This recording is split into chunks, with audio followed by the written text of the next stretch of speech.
فرزند زہرا یہ حالات برے ہیں۔ کاشانۂ بصیرت ایک ایسا مکمل یوٹیوب چینل جس پر محروم بصارت کے لیے بالخصوص اور تمام افراد کے لیے بالعموم سینکڑوں کی تعداد میں اسلامی کتب دستیاب ہیں۔ لہذا گزارش ہے کہ آپ اپنی ذمہ داری نبھاتے ہوئے کاشانۂ بصیرت کو سبسکرائب کرنے کے ساتھ ساتھ بیل آئیکن کو پریس کیجیے تاکہ آپ علم کے حصول کے ساتھ ساتھ مذہب اہل بیت کی اشاعت میں بھی اہم کردار ادا کرتے رہیں۔ کاشانۂ بصیرت، کاشانۂ بصیرت، کاشانۂ بصیرت۔ فرزند زہرا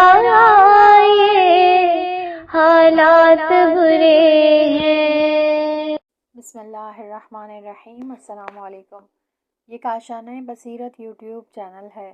آج ہم آپ کے لیے کتاب اسلام اور سیاست ریکارڈ کر رہے ہیں جس کے مصنف آیت اللہ مصباح یزدی ہیں۔ تو آئیے سنتے ہیں اس کتاب کا پارٹ نمبر 41 پیج نمبر 371 سے۔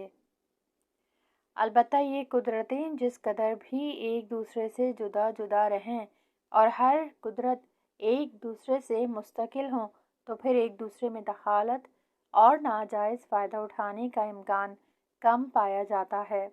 31ویں نشست پیج نمبر 372۔ تفکیک کوا یعنی طاقتوں کی جدائی کے نظریے کی تحقیق اور اس پہ نقد و تنقید۔ نمبر 1، گزشتہ مطالب پر ایک نظر۔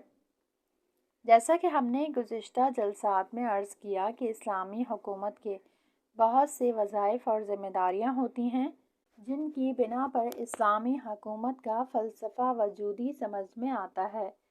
اور وہ وظائف اور ذمہ داریاں جن کی اسلامی حکومت عہدے دار ہوتی ہے ان کے لیے کچھ خاص اختیارات بھی ہونا ضروری ہیں جن کے تحت وہ اپنے وظائف اور ذمہ داریوں کو پورا کر سکتی ہے۔ بہرحال تمام ہی حکومتیں بالخصوص اسلامی حکومت کی خاص ذمہ داریوں کی وجہ سے کاموں کی تقسیم بندی ہوتی ہے جو مہارت، لیاقت اور ذمہ داری کی قسم کی بنا پر عہدے داران کو دی جاتی ہے۔ بے شک یہ کاموں اور قدرتوں کی تقسیم ایک ضروری چیز ہے، کیونکہ اگر ایک محدود مقام جیسے کسی گاؤں وغیرہ کی حکومت کا مسئلہ ہوتا تو اس وقت کاموں کی تقسیم اتنی زیادہ ضروری نہ ہوتی، لیکن چونکہ اسلامی حکومت ایک خاص علاقے سے مخصوص نہیں ہے لہٰذا اکثر موارد میں قدرتوں کی تقسیم نہایت ضروری ہے، اور چونکہ اسلامی حکومتی نظریہ پوری دنیا اور تمام زمانوں کے لیے ہے لہٰذا اس کے لیے ایک ایسا نقشہ مرتب کیا گیا ہے جو عالمی اور دائمی ہے اور کسی خاص علاقے اور خاص زمانے سے مخصوص نہیں ہے۔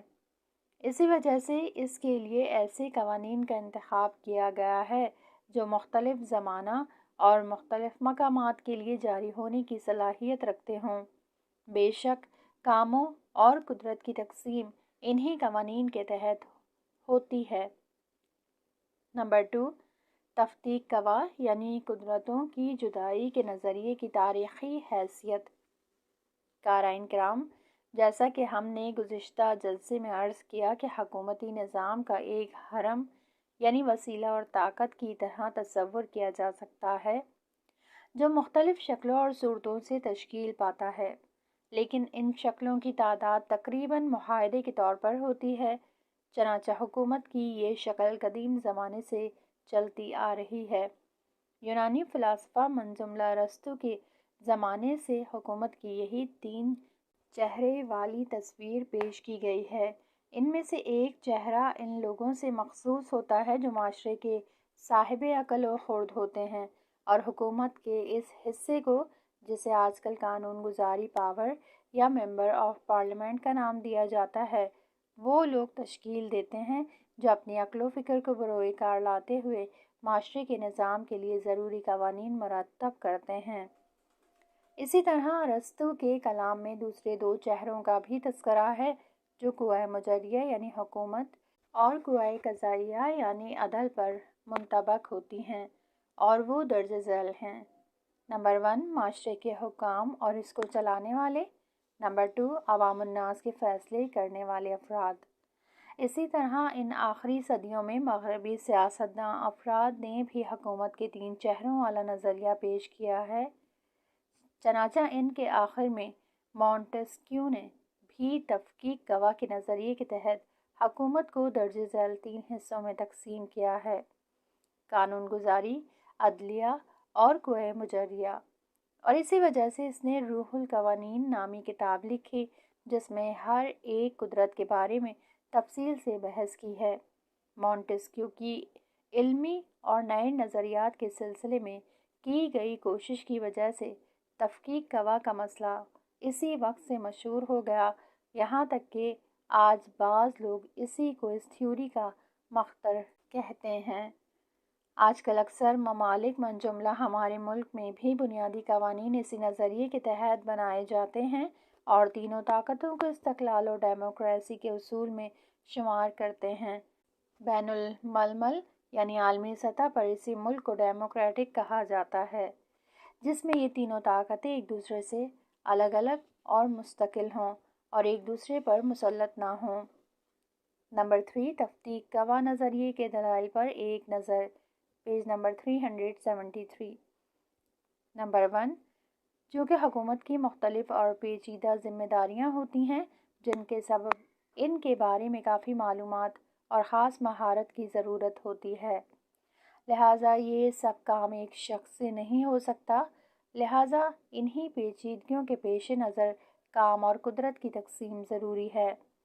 اور چونکہ حکومت کی مختلف ذمہ داریاں ہوتی ہیں،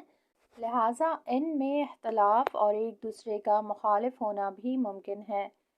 تو اس صورت میں حکومت کے اسی خاص چہرے کے لحاظ سے عہدے داروں کا بھی انتخاب ہوتا ہے۔ اسی بنا پر حکومت کی تینوں طاقتیں تقسیم ہوتی ہیں اور انہی کے تحت تمام حکومتی امور انجام پاتے ہیں۔ البتہ اس کی زیادہ تر فعالیت کوئے مجریہ کے تحت ہوتی ہیں، مثلاً جنگ اور دفاع سے متعلق مسائل، معاشرے کے متصفف اور کمزور لوگوں کی امداد کرنا، تعلیم و تربیت کا نظام اور علاج و معالجہ سسٹم وغیرہ، یہ تمام محکمات کوئے مجریہ کے تحت ہوتے ہیں، جبکہ عدلیہ کا کام صرف عوام الناس کے اختلافات اور جھگڑوں کا فیصلہ کرنا ہوتا ہے، اور قانون گزار پاور یعنی پارلیمنٹ کا کام فقط قوانین بنانا ہوتا ہے۔ اس کے علاوہ دوسرے مخصوص کام نیز معاشرہ اور ملک کی دوسری ضرورتوں کا پورا کرنا حکومت کی ذمہ داری ہوتی ہے۔ کوئے مجریہ کی عظیم اور وسیع ذمہ داریوں کے پیش نظر ہو سکتا ہے اس کو عدلیہ اور پارلیمنٹ کے برابر رکھ دیا جائے اور اس کو ایک قدرت کا نام دے دیا جائے، لیکن خود حکومت کا ایک پہلو نہیں ہوتا، بلکہ مختلف ذمہ داریوں اور وظائف کی بنا پر اس کے ایک سے زیادہ پہلو ہوتے ہیں، اور اس قدرت کی تقسیم کی بنا پر ہر ایک محکمے پر ایک قدرت کا اطلاق ہو سکتا ہے۔ اس صورت میں اس کے بہت سے پہلو دکھائی دے سکتے ہیں اور اس کے تحت ہر وزارت خانہ اس کے ایک پہلو کو تشکیل دیتا ہے۔ بہرحال حکومتی نظام کی مختلف ذمہ داریوں کی بنا پر قدرت کی جو 3 قسمیں کی گئی ہیں اور اس تقسیم کو آج کی دنیائے سیاست نے بھی قبول کیا ہے اور وہ ایک معاہدے کے عنوان سے مشہور ہے، لہٰذا اس تقسیم میں کوئی اشکال نہیں ہے۔ قارئین کرام، یہاں پر ایک سوال یہ باقی رہتا ہے کہ کیا حکومت کی مختلف ذمہ داریوں کا ہونا اس تقسیم اور استقلال کے لیے کافی ہے؟ تو جواب یہ ہے کہ مختلف ذمہ داریوں کا ہونا صرف تفکیک گواہ پر ایک توجیہ تو ہو سکتی ہے، لیکن اس کو اس سلسلے میں علت نامہ یعنی مکمل طور پر علت قرار نہیں دیا جا سکتا، کیونکہ جب ہم کوئے مجریہ کو دیکھتے ہیں تو اس میں بھی مختلف ذمہ داریاں ہوتی ہیں جن میں آپس میں زیادہ تعلق بھی نہیں ہوتا، مثلاً جنگ اور دفاع کا مسئلہ، میڈیکل وغیرہ۔ اس کے بعد بھی یہ تمام چیزیں کوئے مجریہ کے تحت ہوتی ہیں، اور اگر ذمہ داریوں کے مختلف ہونے ہی کو قدرت کے زیادہ ہونے کا سبب قرار دیں تو پھر 10 مستقل قدرتیں ہونی چاہیے۔ نمبر 2، تفکیک گواہ اور تکوینی تقسیم کی مہم ترین دلیل اور توجیہ وہی ہو جس کی بنا پر مونٹسکیو نے تفکیک گواہ کا یہ نظریہ پیش کیا ہے۔ چونکہ انسانی فطرت میں ایک دوسرے پر سلطنت اور ظلم کی طرف جھکاؤ پایا جاتا ہے، اور اگر تینوں طاقتیں ایک شخص یا ایک گروہ کے تحت ہوتیں تو پھر اس حکومت سے ناجائز فائدہ اٹھانے کے زیادہ امکانات پائے جاتے، کیونکہ اس صورت میں وہی گروہ قانون گزار بھی ہے اور فیصلے کرنے کی ذمہ داری بھی اسی کی ہے، اور قوانین کو جاری کرنے کا عہدہ بھی اسی کے پاس ہے۔ اور یہ ظاہر ہے کہ ہر انسان اپنے مفاد میں قانون بناتا ہے اور پھر اپنے ہی حق میں فیصلے کرتا ہے۔ اس طرف سے قوانین کو جاری کرنے کی ذمہ داری بھی اسی کی ہے، لہٰذا ناجائز فائدہ اٹھانے کے بہت سے راستے ہموار ہو جاتے۔ اسی بنا پر مونٹسکیو کا ماننا تھا کہ راہ اعتدال کو برقرار رکھنے اور ظلم و جور سے روک تھام اور ناجائز فائدہ اٹھانے سے روکنے کے لیے تینوں قدرتوں کا الگ الگ ہونا ضروری ہے۔ قارئین کرام، گزشتہ مطالب کے پیش نظر یہ بات معلوم ہو گئی کہ قدرتوں کا مستقل ہونا اس لیے ضروری ہے کہ ناجائز فائدہ اٹھانے کا سدباب ہو جائے، خصوصاً کوہ مجریہ کے لیے، جو جب عدلیہ بالکل مستقل ہو تو پھر سب کے فیصلے قوانین کے تحت ہوں گے اور کوئی بھی سزا سے نہیں بچ سکتا، اور تمام ہی افراد عدلیہ کے مقابلے میں جواب دہ ہوں گے، کیونکہ اس صورت میں عدلیہ بڑے سے بڑے حکومتی عہدیدار کو عدالت کے کٹہرے میں کھڑا کر سکتی ہے،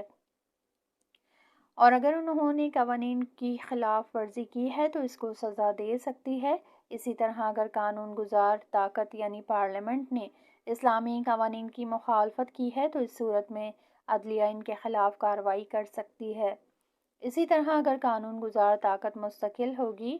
تو وہ بھی قانون گزاری کے سلسلے میں کسی عدلیہ اور حکومت سے متاثر ہو کر قانون نہیں بنائے گی، اور ممبر آف پارلیمنٹ قوانین بناتے وقت مکمل طور پر مستقل اور آزادی کے ساتھ قوانین بنائیں گے اور کسی بھی طاقت کے تحت تاثیر قرار نہیں پائیں گے اور دوسرے سے وابستہ ہونے کا احساس بھی نہیں کریں گے۔ نمبر 4، تفکیک گواہ کو بالکل محدود کرنا ناممکن،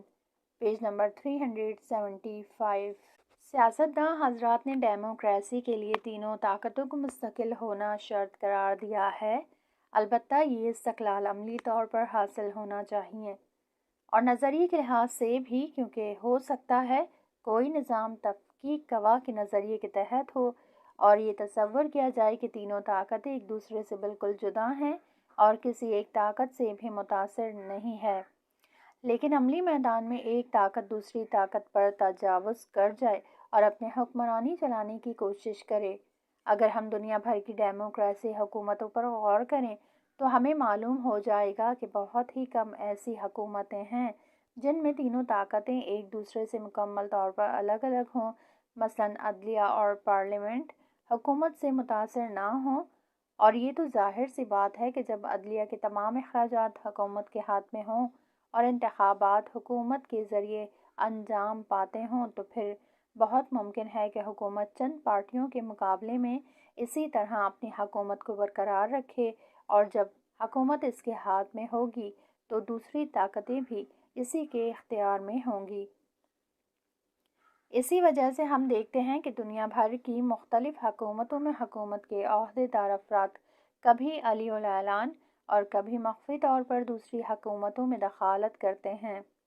اور ان پر زور دیتے ہیں، خصوصاً وہ ممالک جن میں پارلیمنٹری نظام ہوتا ہے اور پارلیمنٹ کے ذریعے ہی حکومت عہدیداروں کا انتخاب کرتی ہیں، یعنی ممبر آف پارلیمنٹ براہ راست عوام الناس کے ذریعے چنے جاتے ہیں اور پھر یہی ممبر اپنی اکثریت سے حکومت کے لیے عہدیداروں کا انتخاب کرتے ہیں۔ اسی طرح ریاستی نظام جن میں صدر مملکت کا انتخاب خود عوام الناس کرتی ہے اور اجرائی قدرت صدر مملکت کے اختیار میں ہوتی ہے، ان میں حکومت پارلیمنٹ اور عدلیہ میں دخالت کرتی ہے، خصوصاً بہت سے وہ ممالک جن میں صدر مملکت کو ویٹو کا حق ہوتا ہے اور وہ پارلیمنٹ کے قوانین کو بے اثر کر سکتا ہے۔ اس کا مطلب یہ ہے کہ پارلیمنٹ با یا دو شائع طور پر اپنے نظریے کو حکومت پر لاگو نہیں کر سکتا۔ ممبر آف پارلیمنٹ قوانین بناتے ہیں، اپنی بحث و گفتگو کے بعد اکثریت سے کسی قانون کو پاس کرتے ہیں، لیکن چونکہ خود بنیادی قوانین نے صدر مملکت کو ویٹو کا حکم دیا ہے، لہٰذا ان کے بنائے ہوئے قوانین بے اثر ہو جاتے ہیں۔ ہماری نظر میں کوئی ایسا ملک نہیں ہے جس میں تینوں طاقتیں ایک دوسرے سے مستقل ہوں اور کسی ایک طاقت کے تحت تاثیر نہ ہوں اور ایک دوسرے میں کسی طرح کی کوئی دخالت نہ کرتی ہوں، خصوصاً قوہ مجریہ جو دوسری طاقتوں پر زیادہ نفوذ رکھتی ہے، فقط بنیادی قوانین میں استقلال کے نام سے موجود ہے، جبکہ حقیقت میں تینوں طاقتیں مستقل اور ایک دوسرے سے جدا نہیں ہیں، بلکہ حکومت ان پر مسلط ہوتی ہے۔ اور چونکہ تینوں طاقتیں ایک دوسرے میں دخالت کرتی ہیں، لہٰذا ان تینوں طاقتوں کے کام کے درمیان ایک ثابت حد بندی معین کرنا واقعاً مشکل ہے، جیسے قانون گزاری والے مسائل ہوں یا قوانین جاری کرنے والے مسائل، یا اس کے برعکس، یعنی اجرائی مسائل کو قانون گزاری کے حوالے سے جدا کرنا مشکل ہے۔ ہم خود اپنے ملک میں اور دوسرے ممالک میں یہ دیکھتے ہیں کہ وہ مسائل جو قانون گزاری کا پہلو رکھتے ہیں لیکن وہ بھی حکومت کے ذمے ہیں۔ مثال کے طور پر بنیادی قوانین کے تحت بعض قوانین حکومتی کیبنٹ کے سپرد کیے جاتے ہیں، جن کو طے کر کے جاری کیا جاتا ہے، اگرچہ ان قوانین پر اسپیکر کے دستخط ہونا بھی ضروری ہوتے ہیں، لیکن کبھی کبھی صرف ان قوانین کا پارلیمنٹ میں بھیج دینا ہی کافی ہوتا ہے۔ بعض حکومتوں میں اسپیکر کے دستخط کرنا یا پارلیمنٹ میں بھیجنا ضروری بھی نہیں ہوتا، بلکہ خود حکومتی کیبنٹ میں پاس ہونے سے وہ قانونی شکل اختیار کر لیتے ہیں اور ان کو نافذ کر دیا جاتا ہے۔ لیکن وہ موارد جن میں اسپیکر کے دستخط اور اس کا تائید کرنا ضروری ہوتا ہے، ان میں بھی دستخط اور تائید کی کوئی خاص اہمیت نہیں ہوتی اور صرف دکھاوٹی پہلو ہوتا ہے، کیونکہ حکومتی کیبنٹ کوئی بھی قانون بنا دے تو پھر اسپیکر کو اس پر دستخط کرنا ہی ہوتا ہے، اور اگر یہ فرض کر لیں کہ اسپیکر کے دستخط دکھاوے کے طور پر نہیں ہیں، تو کیا اسپیکر کے دستخط کرنے کا مطلب یہ ہے کہ اس قانون کو ممبر آف پارلیمنٹ نے بنایا ہے؟ بہرحال، بعض ایسے مسائل جو قانون گزاری کے پہلو رکھتے ہیں اور ان پر بحث و گفتگو کے ذریعے ان کو پاس کرنا پارلیمنٹ کے ذمے ہوتا ہے، لیکن ان کو فوری طور پر ضرورت ہے، اور اگر وہ فوراً تصویب نہ ہوئے تو معاشرے میں خلل پیش آ جائے گا، تو اس صورت میں خود حکومتی کیبنٹ کو اس طرح کے قوانین بنانے کا حق دیا جاتا ہے۔ دوسری طرف بعض وہ مسائل جو اجرائی پہلو رکھتے ہیں لیکن ان کی اہمیت کے پیش نظر بنیادی قوانین ان کو جاری کرنے کے لیے پارلیمنٹ کو مسوب کرنے اور اس کی تائید کرنے کی شرط کرتا ہے، مثلاً جنگ، اقتصاد اور تیل وغیرہ کے سلسلے میں بیرونی کمپنیوں سے معاہدہ کرنا، یہ سب کام اجرائی پہلو رکھتے ہیں، لیکن بنیادی قوانین کے مطابق پارلیمنٹ کا پاس کرنا ضروری ہے۔ قارئین کرام، ہمارا مقصد یہ ہے کہ تھیوری اور نظری لحاظ سے پارلیمنٹ اور قوہ مجریہ کے وظائف میں مکمل طور سے جدائی کرنا صحیح اور منطقی نہیں ہے۔ حکومتی نظام میں پارلیمنٹ اور قانون گزار مجلس کے علاوہ دوسری شورا اور مجالس بھی ہوتی ہیں جن کا کام بھی ایک طرح سے قانون گزاری ہوتا ہے۔ مثال کے طور پر ہمارے ملک میں شورا انقلاب فرہنگی بھی بعض چیزوں کو تصویب کرتی ہے جن کو قانون کی جگہ سمجھا جاتا ہے، اور ان قوانین کی شکل ایسی ہوتی ہے جس کی بنا پر وہ شورا اسلامی مجلس اور ممبر آف پارلیمنٹ کے ذریعے تصویب ہو جاتے ہیں۔ لیکن ہمارے ملک کے نظام کے ثقافتی اہمیت کی خاطر اور ثقافتی سلسلے میں سیاست اور طریقہ کار کو طے کرنے کی ذمہ داری ان افراد پر ہوتی ہے جو اس سلسلے میں کافی تجربہ اور مہارت رکھتے ہوں۔ اسی طرح بعض دوسرے مخصوص ادارے ہوتے ہیں جن کا شمار قوہ مجریہ میں ہوتا ہے اور قانون کو جاری کرنے والوں کی طرح تصمیم گیری کرتے ہیں اور قانون گزاری پہلو نہیں رکھتے، مثلاً شورا عالی امنیت اور شورا عالی اقتصاد، جو اس سلسلے کے ماہرین افراد پر مشتمل ہوتی ہیں جن کی مہارت اور دقت عقلی دوسروں کی نسبت زیادہ ہوتی ہے، جو ملک کے اہم اور اسٹریٹجک مسائل میں اپنی دقت اور ظرافت کے ساتھ عمل کرتی ہے۔ قارئین کرام، ہماری گزشتہ باتوں سے یہ بات واضح ہوتی ہے کہ تینوں طاقتوں کا مکمل طریقے سے مستقل اور الگ الگ ہونا چاہیے، تھیوری کے لحاظ سے ہو یا عملی پریکٹیکل اعتبار سے ایک مشکل کام ہے، خصوصاً حکومت کے مخصوص کاموں کا پارلیمنٹ کی ذمہ داریوں سے الگ کرنا۔ لیکن جیسا کہ دیکھنے میں آتا ہے کہ یہ طاقتیں ایک دوسرے میں دخالت کرتی ہیں، خصوصاً بہت سے ملکوں میں حکومت پارلیمنٹ اور عدلیہ میں دخالت کرتی ہے، اسی وجہ سے اس طرح کی مداخلت سے روک تھام کے لیے ایک طریقے سے معاہدہ کرنا ضروری ہے۔ نمبر 5، تینوں طاقتوں پر ایک ناظر اور ہم آہنگ کرنے والی طاقت کی ضرورت، پیج نمبر 377۔ قارئین کرام، دوسرا مسئلہ یہ ہے کہ اگر در حقیقت تینوں طاقتوں میں مطلق اور مکمل طور پر جدائی ہو جائے اور ہم پارلیمنٹ کو مستقل طور پر دیکھنا چاہیں جو دوسری دونوں طاقتوں سے کوئی بھی عہدیدار کا رابطہ نہ رکھتا ہو، اسی طرح قوائے مجریہ یا عدلیہ کو مستقل طور پر دیکھنا چاہیں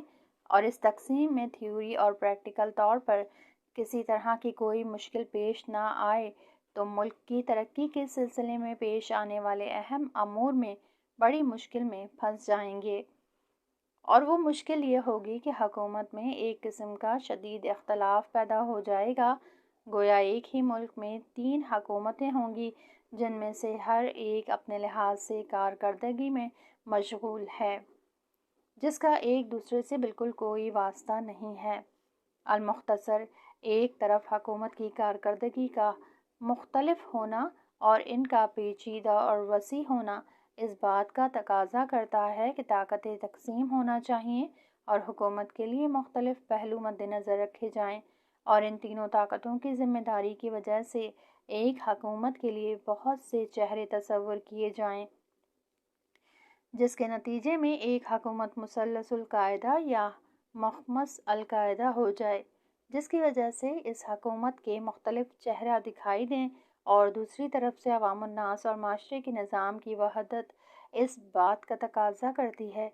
کہ حکومت میں ایک وحدت اور ان کا منظم ہونا ضروری ہے تاکہ اس کے زیر سایہ تمام نظام کی وحدت اور اتحاد، نیز طاقتوں کے درمیان ایک ہم آہنگی برقرار رہے۔ اسی طرح ان تینوں طاقتوں کی کارکردگی پر بھی نظارت ہو سکے۔ لہٰذا ہم اسلامی حکومت کے لیے 2 قسم کی مصلحت اندیشی کے روبرو ہیں۔ ایک طرف سے ہمیں طاقتوں اور ذمہ داریوں کی تقسیم کو قبول کرنا ہے، لیکن حکومت کی مختلف کارکردگی کی الگ الگ قسمیں ہیں، اور ایسے ماہر افراد جو اپنی مہارت اور تجربے کے ذریعے مختلف ذمہ داریوں کو نبھا سکیں بہت ہی کم ہیں، اور شاید ایسے افراد کا وجود ہی نہ ہو۔ لہٰذا ان طاقتوں کا تقسیم کرنا ضروری ہے اور ہر حصے کی مخصوص ذمہ داریاں اسی فن میں ماہر افراد کے سپرد کی جائیں۔ دوسری طرف چونکہ معاشرے کو ایک اتحاد اور وحدت کی ضرورت ہے، کیونکہ اگر ان تینوں طاقتوں میں اختلاف اور ٹکراؤ ہونے کا امکان ہے، لہٰذا ان تینوں طاقتوں کو ہم آہنگ کرنے سے ایک طاقت کا ہونا ضروری ہے، تاکہ اگر ان طاقتوں میں اختلاف ہو جائے تو وہ طاقت ان کے درمیان اس اختلاف کو دور کر سکے، اور ادھر معاشرے میں اتحاد کے پیش نظر اپنی بنیادی کردار ادا کرے، کیونکہ وہ معاشرہ جس پر 3 طاقتیں مستقل طور پر اپنا اپنا حکم چلاتی ہیں، اس کو ایک متحد اور ہم آہنگ نہیں کہا جا سکتا، اور خواہ مخواہ ایک طرح کا اختلاف اور ٹکراؤ پیدا ہو جائے گا۔ اس مشکل کو حل کرنے اور ان طاقتوں میں اتحاد کو برقرار رکھنے کے لیے، نیز اختلاف کو حل کرنے کے لیے سیاستدانوں نے بہت سی راہ حل بیان کی ہیں، جن کا بیان کرنا اس وقت ممکن نہیں ہے، اور ہم صرف اسلامی راہ حل پیش کرتے ہیں۔ نمبر 6، ولایت فقیہ معاشرے کے اتحاد کا مرکز، پیج نمبر 378۔ قارئین کرام، گزشتہ جلسات میں بیان شدہ مطالب کے پیش نظر، جن میں اسلامی حکومت کی مختلف صورتیں اور اس کے اقتداری درجات کے بارے میں عرض کیا کہ اسلامی حکومتوں کی بعض صورتیں نمونہ ہیں اور ان میں سے بعض اس سے کمتر درجے کی ہیں، کہ اگر بلند ترین اور نمونہ حکومت تشکیل نہ ہو سکے تو اس سے کمتر درجے والی حکومت تشکیل پائے گی، یہاں پر ہم یہ عرض کرتے ہیں کہ اسلامی نظام میں اس مشکل کے بارے میں بہترین چارہ جوئی بیان کی گئی ہے، کیونکہ نمونہ حکومت میں ایک معصوم ذات کو برسر اقتدار ہونا چاہیے اور اسی کے ہاتھوں میں طاقت و قدرت ہونی چاہیے، اور یہ ظاہر سی بات ہے کہ جب معصوم علیہ السلام کے ہاتھوں میں قدرت ہوگی تو معاشرے میں وحدت اور اتحاد اور قدرتوں میں ہم آہنگی پیدا ہو جائے گی، اور اپنی قدرت سے اختلافات اور قدورتوں کے درمیان ٹکراؤ کا خاتمہ فرما دیں گے۔ اس کے علاوہ ہر قسم کی خود خواہی، ذاتی مفاد اور پارٹی بازی سے جدا رہیں گے، کیونکہ معصوم وہ ہے جس میں کسی طرح کا کوئی غیر الہی تصور نہیں پایا جاتا۔ البتہ ہم پہلے عرض کر چکے ہیں کہ اسلامی حکومت کی نمونہ صورت یعنی آئیڈیل شکل صرف امام علیہ السلام کے حاضر ہونے کی صورت ہی میں ممکن ہے۔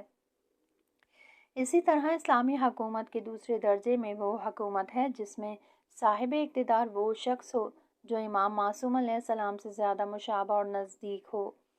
اور ضروری شرائط کے علاوہ امام معصوم کے بعد تقویٰ اور عدالت کے اعلیٰ درجے پر فائز ہو۔ ایسی شخصیت کو ولی فقیہ کہا جاتا ہے۔ معاشرے کی وحدت، قدرتوں کو ہم آہنگ کرنے والی اور عہدیداران کی کارکردگی پر ناظر اور نگراں ہوتی ہے، نیز حکومت کے لیے اہم رہنمائیاں، رہبری اور اہم سیاست گزاری اسی ذات کے ذریعے ہوتی ہے۔ قدرت سے ناجائز فائدہ اٹھانے کے لیے مونٹسکیو نے قدرتوں کی جدائی کا نظریہ پیش کیا، جس کو تقریباً سبھی لوگوں نے قبول کیا، اور وہ ایک حد تک مفید بھی ہے، لیکن اس نظریے سے اصل مشکل کا حل نہیں ہوتا، کیونکہ اگر حکومت کے عہدیداران یعنی تینوں طاقتوں میں اخلاقی صلاحیت اور تقوی الہی سے مزین نہ ہوں اور قدرت تقسیم ہو جائے اور تین حصوں میں بٹ جائے، تو اس صورت میں معاشرے کی برائیاں اور خود حکومت بھی تین حصوں میں تقسیم ہو جاتی ہے۔ اس صورت میں اگر ہمیں کوہ مجرہ کی برائیاں کم دکھائی دیتی ہیں تو اس کی وجہ اس دائرے کا محدود ہو جانا ہے اور صرف قدرت کا ایک حصہ اس کے پاس ہے، لہٰذا ہمیں اس چیز پر خوشی نہیں ہونا چاہیے کہ کوہ مجرہ یعنی حکومت کے جرائم اور فساد کم ہو گئے ہیں، کیونکہ بعض مفاسد عدلیہ کی طرف منتقل ہو گئے ہیں اور بعض پارلیمنٹ کی طرف، جو غالباً کوہ مجرہ کے تحت تاثیر ہوتی ہے، اور ان سے خلاف ورزیاں اور مفاسد سرزد ہوتے ہیں۔ لہٰذا ان طاقتوں کے مفاسد اور ایک دوسرے میں دخالت کرنے سے روک تھام کا بہترین طریقہ عہدیداروں کے لیے تقوی الہی اور اخلاقی صلاحیت کی سفارش کرنا ہے، اور ہر عہدیدار اپنے عہدے کے لحاظ سے تقوی اور اخلاقی صلاحیت کا مالک ہو۔ اگر عہدہ عظیم اور بڑا ہے تو اس کا تقوی اور اخلاقی صلاحیت بھی دوسروں کی بانسبت زیادہ ہو، اور اسی قانون کے تحت جو شخص اسلامی قدرت کی صدارت کر رہا ہو وہ سب عہدیداروں میں سب سے زیادہ متقی اور پرہیزگار ہو، نیز مدیریت اور قوانین کی معلومات بھی بہترین ہوں۔ اسی وجہ سے اسلامی نظام میں قدرتوں کے درمیان اختلافات کو روکنے، مفاسد کو دور کرنے اور ٹکراؤ وغیرہ سے روک تھام، نیز معاشرے کے اتحاد و وحدت کو برقرار رکھنے والے رہبر کے لیے دوسرے حکومتی عہدیداروں سے زیادہ تقوی اور عدالت کی شرط رکھی گئی ہے، تاکہ عوام الناس اس کی عدالت اور تقوی پر اطمینان رکھتے ہوئے اس کی اطاعت کریں اور اس کو اپنی مشکلات حل کرنے والا سمجھیں۔ اس صورت میں اگر تینوں قدرتوں میں کچھ خامیاں اور مشکلات پیدا ہو جائیں تو اس عظیم الشان رہبری کے زیر سایہ برطرف ہو جائیں اور معاشرے کی مشکلات بھی رفتہ رفتہ دور ہو جائیں، جیسا کہ اس 20 سال کے زمانے میں ہم مقام رہبری کا مشکل کشا اور سعادت بخش کردار دیکھتے آئے ہیں۔ 32ویں نشست، پیج نمبر 380، اسلامی نظام کے اعتقادی عظمت بیان ہونے کی ضرورت۔ نمبر 1، اسلامی حکومت کی تھیسس کی پہچان کے مختلف طریقے۔ ہم نے گزشتہ نشستوں میں اسلامی حکومتی نظام کے مختلف ڈھانچوں کی طرف اشارہ کیا اور کہا کہ حکومتی نظام ایک چند پہلو طاقت کی طرح ہے جس کی صدارت اس شخص کے پاس ہو جو بالواسطہ یا بغیر واسطہ خداوند عالم کی طرف منسوب ہو اور یہ نقشہ سیاسی فلسفے میں ایک تھیوری کے نام سے بیان ہوتا ہے، لیکن اس کو ثابت کرنا کہ واقعاً یہ نقشہ اسلامی بہترین نظریہ ہے جس کو حکومت اور اسلامی معاشرے کی عظیم مدیریت کے لیے پیش کیا جانا واقعاً مزید علمی اور دقیق مطالعے کی ضرورت ہے۔ اسی وجہ سے اس سلسلے میں بہت سے ایسے سوالات ہیں جس کے جوابات کے لیے ماہرین اور فقہ کرام کو بہترین علمی اور دقیق تحقیقات کے بعد جوابات پیش کرتے ہیں۔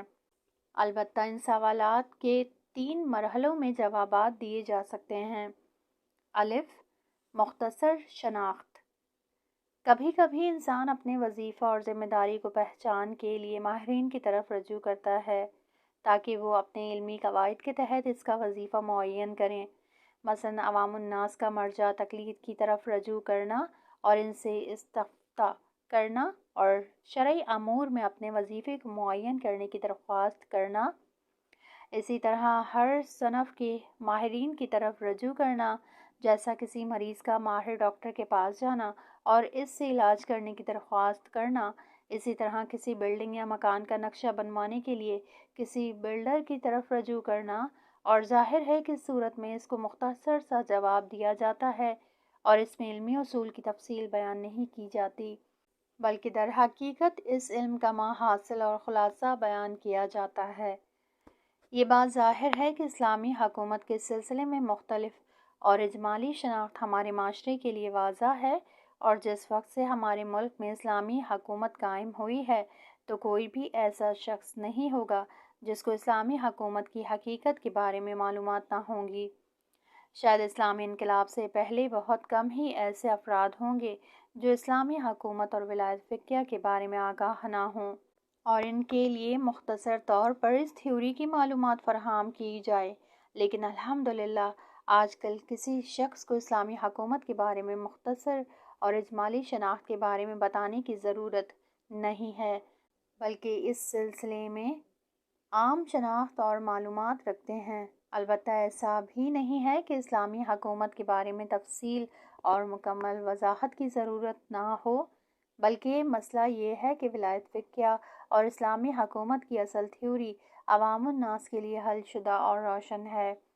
یہاں تک کہ ہمارے مخالفین اور دشمن بھی اس سلسلے میں معلومات رکھتے ہیں،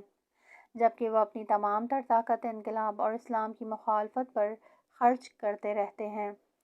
لیکن ادھر چونکہ ہماری عوام نے اپنے نظام کی حقانیت کو درک کر لیا ہے تو یہ بھی اپنے تمام وجود سے اس اسلامی انقلاب اور ولایت فقیہ کا دفاع کرتے ہیں، اور اس انقلاب اور اسلامی نظام کی حفاظت کے لیے کچھ بھی کرنے کے لیے تیار رہتے ہیں۔ چنانچہ ہمارے افراد انقلاب اور نظام اسلامی کے دشمنوں کے مقابلے میں مرگ برضد ولایت فقیہ یعنی ولایت فقیہ کے دشمن مر جائیں کے نعرے کو ولایت فقیہ دشمنوں سے مخالفت کا ایک اعلان سمجھتے ہیں، اور ہمیشہ اس نعرے کی حفاظت کرتے ہیں اور اسی پر قائم رہے ہیں، یہاں تک کہ سیاسی اور مذہبی محفلوں اور مساجد میں بھی اس کو دعا کے عنوان سے ہمیشہ پڑھتے رہے ہیں۔ قارئین کرام، اسلامی حکومت اور ولایت فقیہ کے سلسلے میں مختصر جواب کے علاوہ دوسرے 2 جواب بھی موجود ہیں، ایک صاحب نظر اور ماہرین افراد کے لیے اجتہادی اور اکیڈمک جواب، اور دوسرا اسٹوڈنٹس وغیرہ کے لیے متوسط قسم کا جواب ہے۔ ب،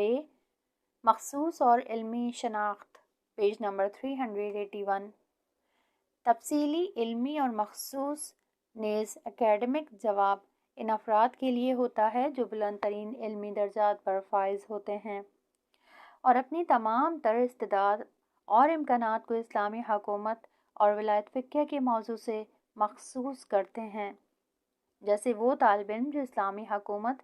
یا اس کے کسی ایک حصے میں ڈاکٹری کرنا چاہتا ہے اور اپنا پایان نامہ یعنی علمی رسالہ لکھنا چاہتا ہے جس کے بعد اس کو DHP کی سند ملتی ہے، تو وہ اس موضوع پر تحقیق نظر ڈالتا ہے اور اس کے تمام پہلو پر نظر ڈالتا ہے اور چند سال تک اس کی تحقیق و بررسی کرتا ہے اور علمی اور دقیق منابع اور مآخذ کا مطالعہ کرتا ہے، نیز اس فن کے ماہر اور زبدہ اساتذہ سے صلاح اور مشورہ کرنے کے لیے اپنے استدلال اور برہان بیان کرتا ہے تاکہ اس کی پی ایچ ڈی قبول ہو جائے۔ اسی طرح علمی اور دقیق کاوشیں حوزات علمیہ میں بھی انجام پاتی ہیں، اور جو لوگ درس خارج میں مشغول اور قریب الاجتہاد ہوتے ہیں اور اپنے مورد نظر مسائل میں استنباط کرنا چاہتے ہیں تو کبھی کبھی ایک ظاہراً معمولی اور چھوٹے سے مسئلے کی سالوں تحقیق اور مطالعہ کرتے ہیں اور دسیوں کتاب کا مطالعہ کرتے ہیں اور فقہ و مجتہدین سے بحث و گفتگو کرتے ہیں تاکہ آخر میں اپنا مخصوص نظریہ پیش کر سکیں۔ اس سلسلے میں کوئی شک نہیں ہے کہ تمام نظری مسائل من جملہ عقائد، اخلاق، احکام فرعی، اجتماعی، سیاسی، حقوقی اور بین الملل مسائل میں اس طرح کی دقیق اور علمی بحث کی ضرورت ہے تاکہ اس سلسلے میں ماہرین علماء کے ذریعے اسلامی فرہنگ و ثقافت کا وقار اپنی جگہ باقی رہے، لیکن یہ بات مخفی نہ رہے کہ اس طرح کے جوابات نہ تو عوام الناس کے لیے ضروری ہیں اور نہ ہی مفید ہیں۔ یہاں اس کتاب کا یہ پارٹ ختم ہوا، اگلے حصے میں نیکسٹ پارٹ سنیں گے۔